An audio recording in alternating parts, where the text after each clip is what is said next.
إن الحمد لله نحمده ونستعينه ونستغفره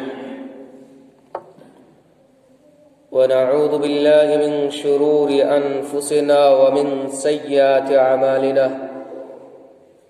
من يهده الله فلا مضل له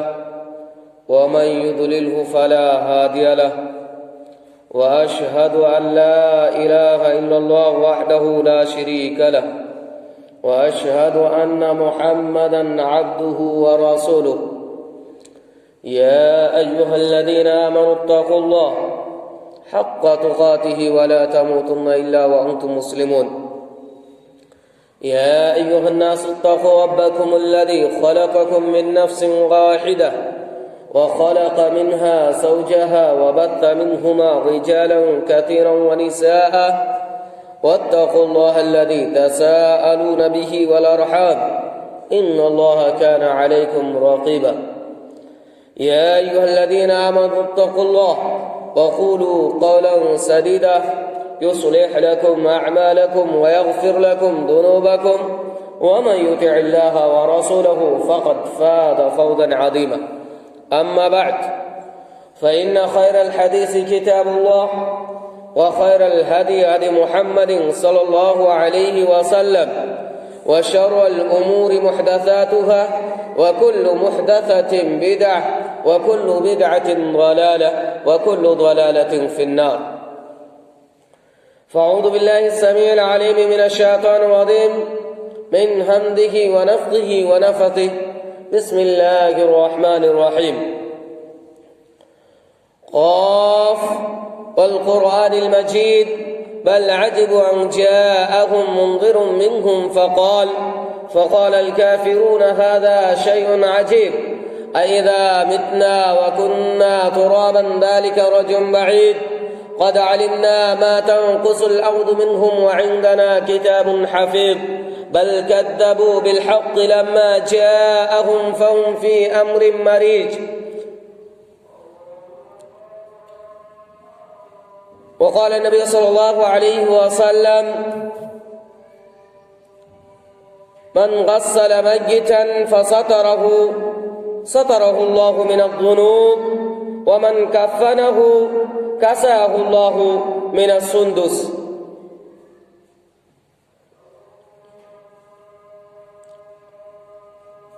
برادران من دینی ملی بھائیوں، قابل صد احترام میری ماں و بہنوں، تمام قسم کی حمد و ثنا، عظمت و بڑائی، بزرگی برتری اس اللہ وحدہ لا شریک، خالق کائنات، مالک ارض و سما کے ذات بابرکات کے لیے، جس کے ہاتھ میں، جس کے قبضہ قدرت میں ہم تمام بنی نوع انسان کی موت و حیات ہیں، جو ہم سب کو پیدا کیا اور پھر پیدا کرنے کے بعد ہماری تمام تر ضروریات کے سامان مہیا کیے، اسی طریقے سے ہمیں جینے کا سلیقہ اور آپس میں رہن سہن کا جو سلیقہ ہے، یا ہمیں کس راستے کو اختیار کرنا ہے اور کس راستے سے ہمیں دور رہنا ہے، ان تمام تر رہنمائی کے لیے ہمارے اوپر بے شمار انبیاء کرام کو مبعوث فرمایا۔ یہ اللہ رب العالمین کا ہم پر بہت بڑا احسان ہے۔ ساتھ ہی ہم پر سب سے بڑا احسان یہ ہے کہ ہم بنی نوع انسان کو،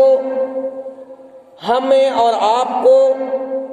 آخری نبی جناب محمد عربی صلی اللہ علیہ وسلم کی امت بننے کا شرف عطا فرمایا۔ بعدہ لا تعداد بے شمار ان گنت درود و سلام امام الاولین والآخرین سید الانبیاء شفیع المذنبین ہادی رہنما جناب آخری نبی احمد مصطفیٰ محمد مصطفیٰ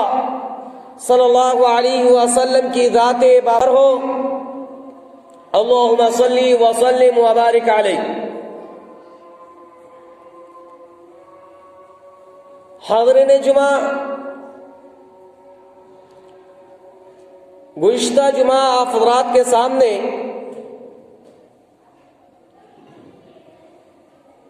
میت کو غسل دینے کے تعلق سے کچھ باتیں آئی تھی کہ میت کو کس طریقے سے غسل دیا جائے، اس کا کیا طریقہ ہوگا، سنت کا کیا طریقہ ہے۔ ساتھ میں یہ بھی بیان کیا گیا تھا کہ غسل دینے والے کے لیے اللہ رب العالمین کی طرف سے کیا ثواب ملے گا، کیا اجر ملے گا، ان کا کیا فائدہ ہوگا۔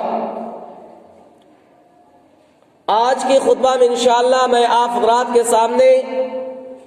غسل کے بعد جو مرحلہ آتا ہے یعنی کفن پہنانے کا،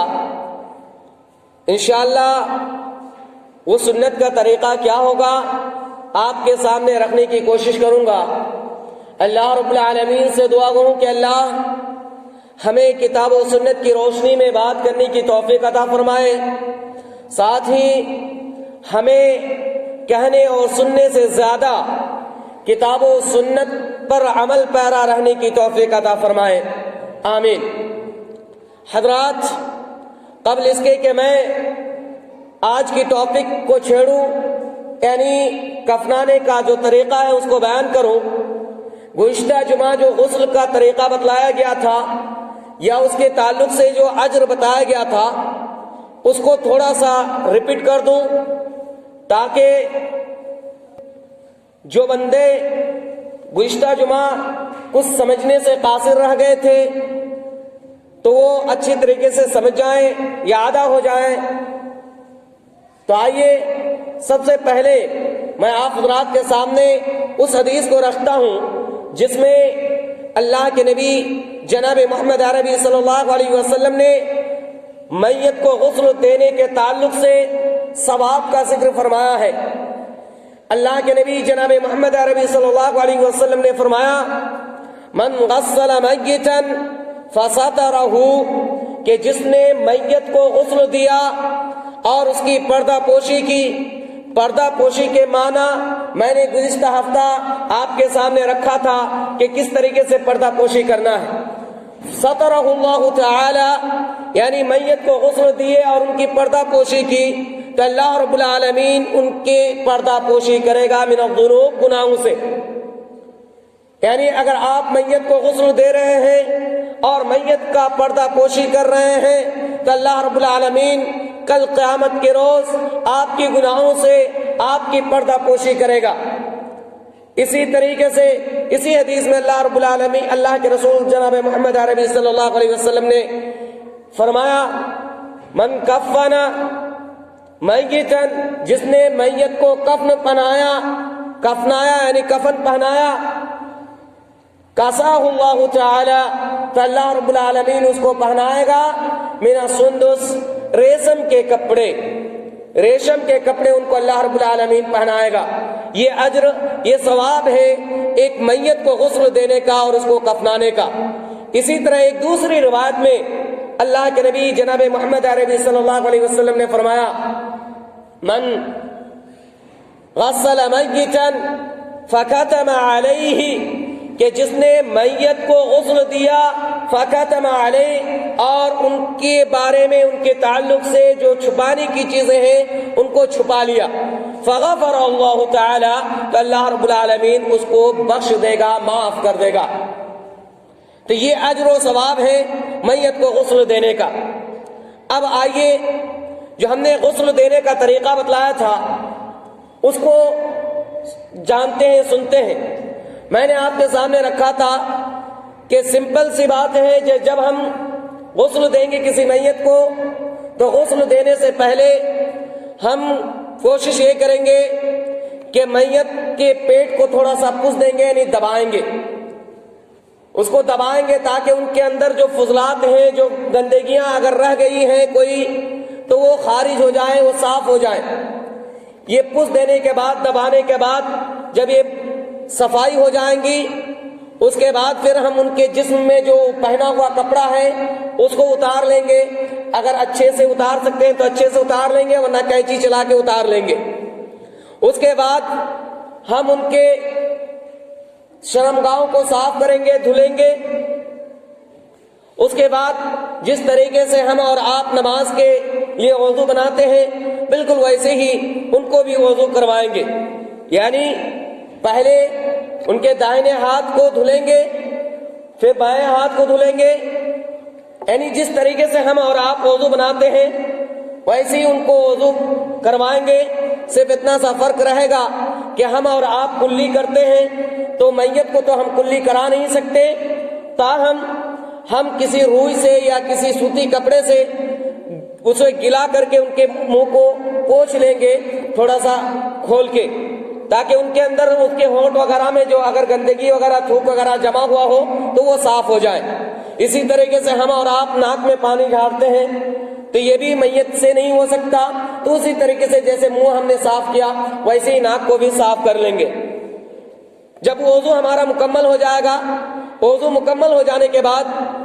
ہم نے بتایا تھا کہ جس طریقے سے ہم غسل جنابت لیتے ہیں، وضو مکمل کرنے کے بعد ہم پہلے سر دھلتے ہیں، تو پہلے ان کا سر دھل لیں گے۔ اس کے بعد پھر ہم یہاں پہ جب ہم ان کے بدن کو، ان کے جسم کو دھلنے کی جائیں گے تو یہاں ہم 2 پوائنٹ میں اس کو تقسیم کر سکتے ہیں۔ یا تو ہم کمر سے اوپر کا حصہ ایک مرتبہ میں دھل لیں اور کمر کے نچلے حصے کو پھر بعد میں، تاہم ہم یہ خیال رکھیں جب اگر ہم 2 حصوں میں تقسیم کریں گے تو بھی، اور اگر اوپر سے نیچے تک پاؤں تک، یعنی کاندھے سے لے کر پاؤں تک ایک ساتھ دھلیں گے، تب بھی ہمیں یہ خیال رکھنا ہے کہ پہلے ہم داہنے جانب سے، داہنے سائڈ سے، سیدھے سائڈ سے ہم شروع کریں گے۔ پہلے ہم سیدھے داہنے جانب دھل لیں گے، آگے اور پیچھے، یعنی پیٹ کے سائڈ اور پیٹھ کے سائڈ دونوں دھل لیں گے، اور پھر بائیں سائڈ دھلیں گے آگے اور پیچھے۔ تو یہ دونوں ملا کے ایک مرتبہ ہوگا، ایک شمار کریں گے۔ اگر آپ کمر سے اوپر کا حصہ دھلیں گے، کمر کے نیچے حصے کو بعد میں دھلنا چاہتے ہیں تو بھی آپ کیا کریں گے، پہلے داہنے سائڈ کو دھل لیں گے، آگے کا پیٹ والا حصہ، پھر داہنے سائڈ ہی کا پیٹ والا حصہ دھل لیں گے۔ اس کے بعد پھر بائیں سائڈ آئیں گے، بائیں سائڈ میں آگے کا حصہ، پیٹ والا حصہ دھل لیں گے، اور پھر پیٹ والا حصہ دھل کے ایک مرتبہ شمار ہو گیا۔ اب پھر کمر کے نیچے دھلیں گے، کمر کے نیچے داہنے سائڈ والا دھل لیں گے، اور پھر بائیں سائڈ والا دھل کے تب جا کے ایک شمار کریں گے۔ یہ ایک غسل ہو گیا، کیونکہ حدیث میں 3 مرتبہ کا غسل ہے۔ اس طریقے سے آپ پھر جیسے پہلی مرتبہ آپ نے دھلا اسی طریقے سے 2 اور غسل دیں گے۔ تاہم غسل دیتے ہوئے ہمیں خیال رہے کہ ہم بیری کے پتے سے غسل دیں گے، اور آخر میں جو ہے آخری والا غسل جو تیسری مرتبہ ہم غسل دیں گے اس میں کافور ملا لیں گے، کافور کا پانی سے ہم غسل دیں گے۔ یہ ہم نے طریقہ آپ کے سامنے رکھا تھا۔ اب جب ہمارا غسل کا طریقہ ہو گیا، مکمل ہو گیا، تو اب ہم ان کو کفنانے کے لیے یہ کریں گے، کفنانے کی تیاری کریں گے۔ تاہم کفنانے سے پہلے ہم ایک اور بات آپ کے سامنے رکھ دیں۔ ہمارے معاشرے میں ایک رواج ہے کہ عموماً غسل دینے والے کو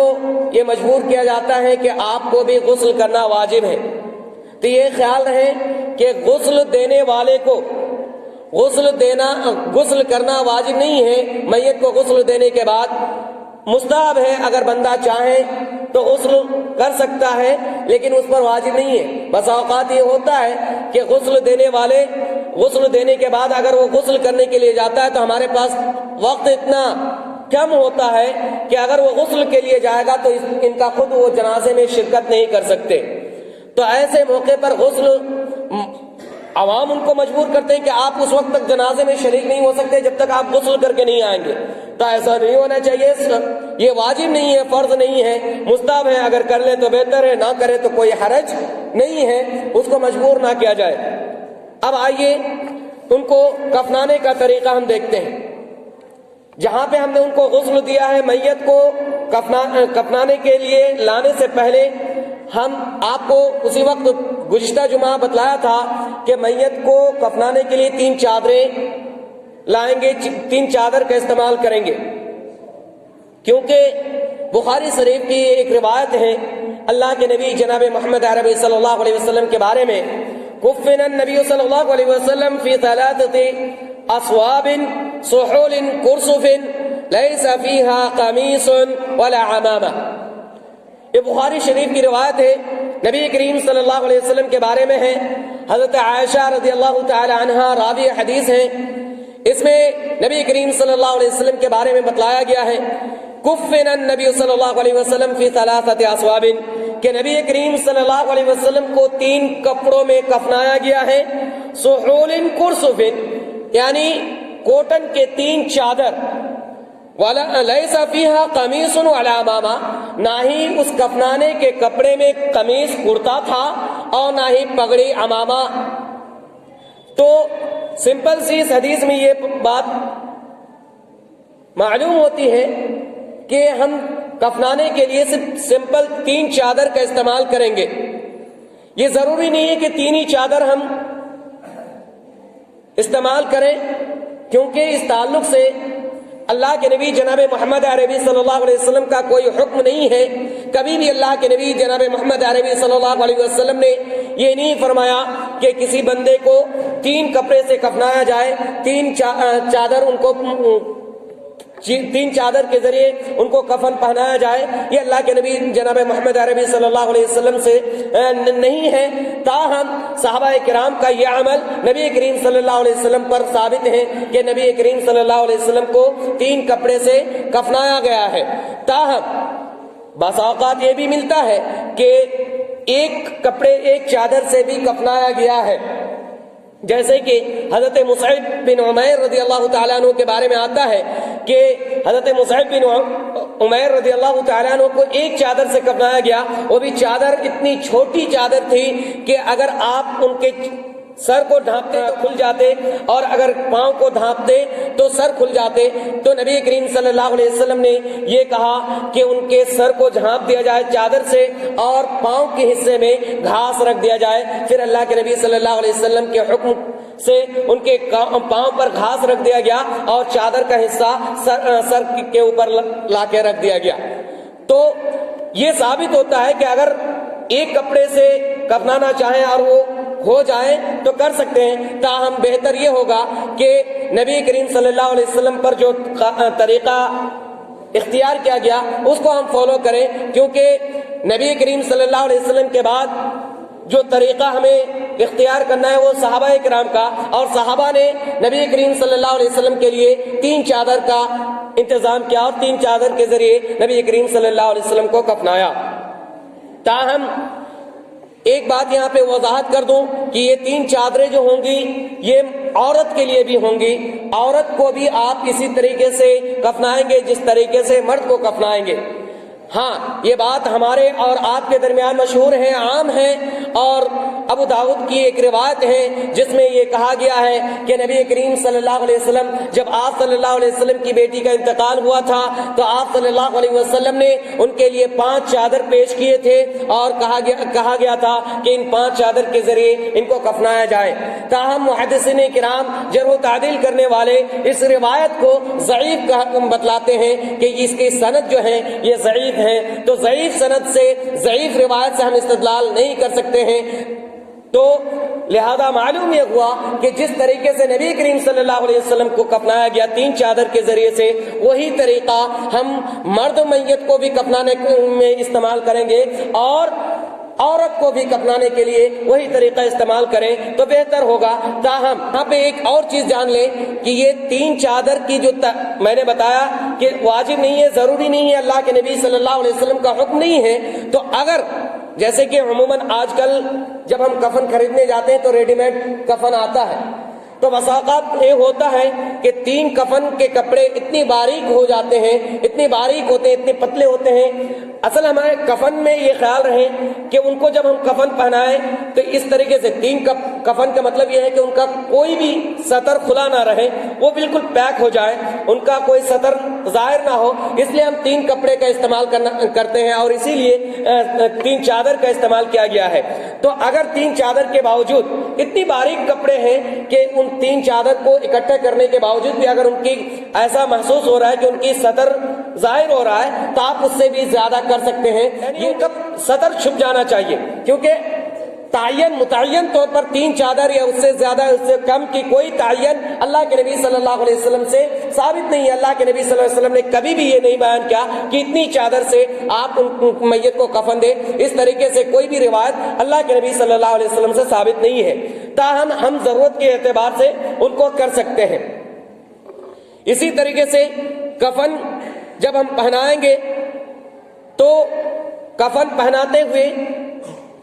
3 چادر جو ہم لیں گے، سمپل سی چادر لیں گے، اس چادر کو ایک کے بعد دیگرے رکھ لیں گے پہلے، جس طریقے سے فار ایگزامپل میرے پاس یہ 3 چادر ہے، ایک چادر پہلے ہم بچھا لیں گے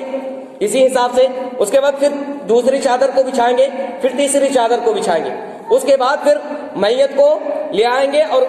میت کو یہاں رکھنے سے پہلے ہم یہ کریں گے کہ اس میں عطر کی چھڑکاؤ کریں گے، کیونکہ اللہ کے نبی جناب محمد عربی صلی اللہ علیہ وسلم سے ثابت ہے، حدیث میں آتا ہے اذا اجمرتم المیت فاجمرہ ثلاثا، اذا اجمرتم المیت فاجمرہ ثلاثا، کہ جب میت کو دھونی دو تو اس میں 3 مرتبہ دو۔ تو یہ دھونی کا مطلب یہ ہے کہ چونکہ عرب ممالک میں آج بھی یہ عمل ہے کہ عود کی دھونی دی جاتی ہے، عود کی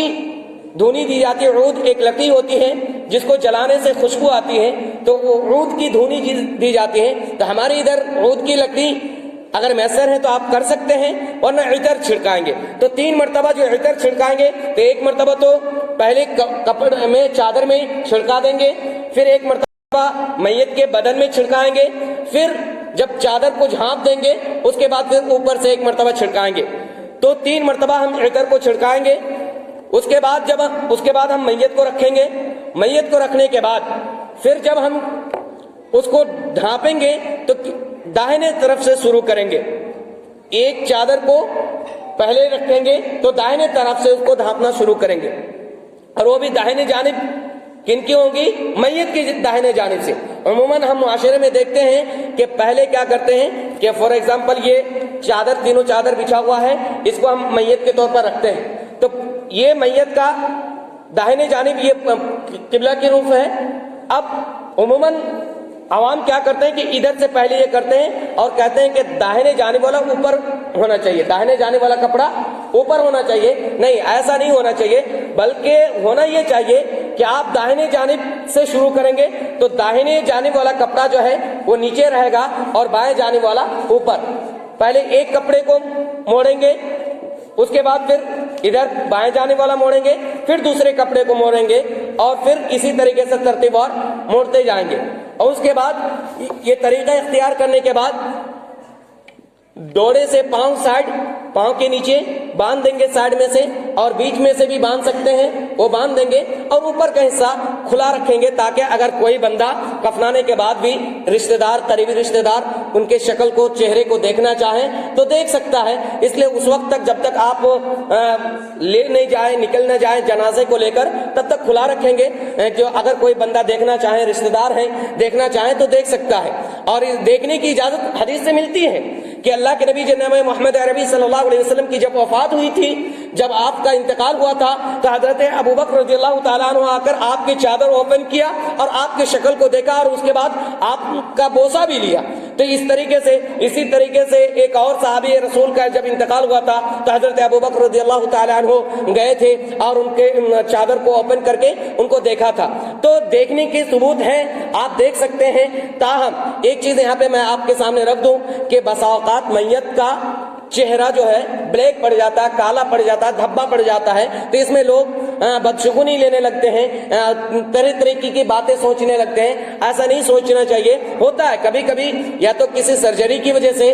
میڈیکل کے طور پر، یا کسی بیماری کی وجہ سے جب ان کی خون کا رفتار بند ہو جاتا ہے، خون چلنا، بلڈ کا چلنا بند ہو جاتا ہے، تو ہوتا ہے کبھی کبھی ان کے بدن میں کالے دھبے پڑ جاتے ہیں، چہرے بلیک پڑ جاتے ہیں، کالے ہو جاتے ہیں۔ تو اس میں ہم کوئی ڈیسائیڈ نہ کریں، کوئی ایسی ڈیسائیڈ نہ لے لیں کہ یہ بندہ ایسا تھا اس لیے ان کا ایسا ہو گیا ویسا ہو گیا۔ اس طریقے سے ہمیں نہیں سوچنا ہے، بدگمانی نہیں رکھنا ہے، یہ پرہیز کریں گے انشاءاللہ۔ اس کے بعد جب ہمارا یہ سارا کام ہو جائے گا، جب ہم نے ایک تو کپڑے میں ہم نے یہ دے دیا، عطر چھڑکا دیا، پھر میت کو رکھے، میت کے بدن پر ہم نے عطر چھڑکایا، پھر جب ان کو ہم نے لپیٹ دیا،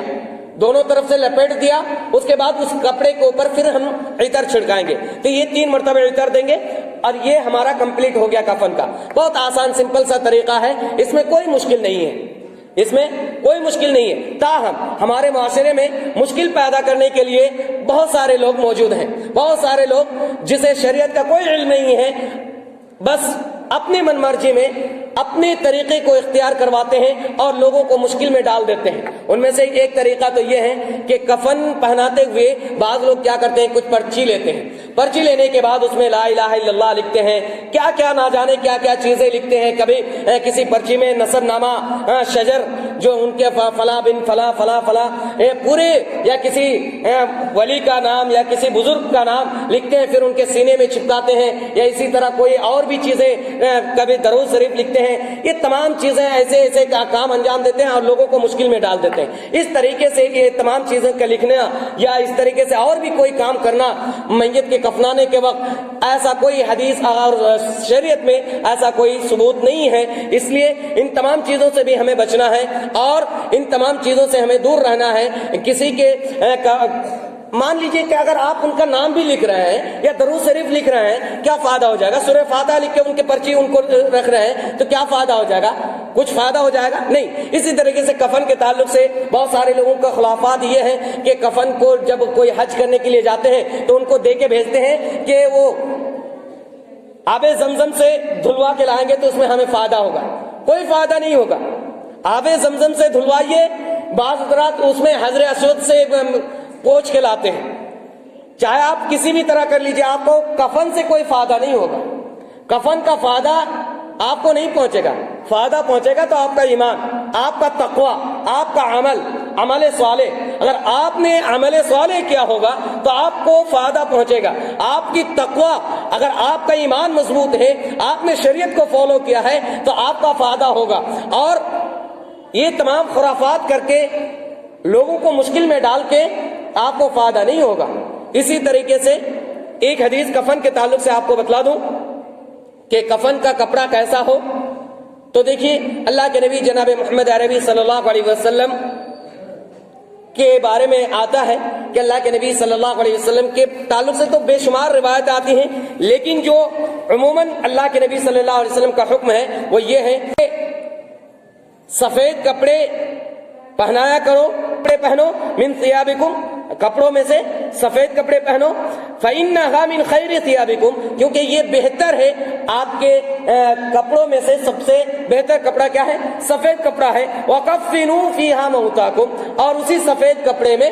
مردے کو، میت کو کفناؤ۔ تو یہ اللہ کے نبی جناب محمد عربی صلی اللہ علیہ وسلم کی حدیث ہے۔ تو عموماً ہمیں سفید کپڑا کا استعمال کرنا چاہیے، تاہم یہ لازمی نہیں ہے۔ یہ بات ہم آپ کے سامنے رکھ دوں کہ سفید کپڑا ہونا ہی لازمی نہیں ہے، واجب نہیں ہے، ضروری نہیں ہے۔ بس اوقات اگر ہمیں سفید کپڑا میسر نہ ہو تو ہم کوئی بھی کپڑا استعمال کر سکتے ہیں، تاہم یہ سنت کا طریقہ ہے، یہ بہتر ہے سفید کپڑا ہم اختیار کریں۔ لیکن اگر